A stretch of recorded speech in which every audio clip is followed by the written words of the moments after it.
रामकृष्णारी मंडळी, आज सासवड ते मुक्काम सकाळी निघालो.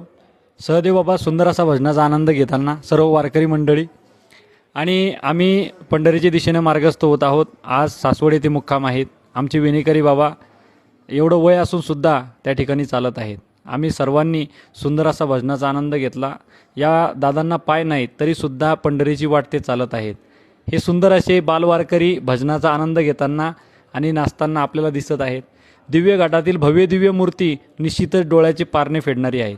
हे सुंदर मनमोहक दृश्य आपण पाहत आहोत. सासवडमध्ये गेल्यानंतर हे बालवारकरी पांडुरंगाच्या आणि रुक्मिणी आई साहेबाच्या विषयामध्ये झेंडे साहेबांच्या बंगल्यामध्ये आलो. ताईंनी सुंदर असं ऑक्शन करून आमच्या बाबांना त्या ठिकाणी ओवाळाने दिंडीचं स्वागत केलं. रात्री 10 वाजता माऊलींच्या पालखीचं दर्शन आम्हा सर्वांना झालं आणि माऊलींचं पालखी पाहिल्यानंतर निश्चितच आनंद त्या ठिकाणी गगनात मावेनासा झाला. माऊलींच्या पादुका पाहिल्यान मन प्रसन्न झालं. जय जय रामकृष्ण.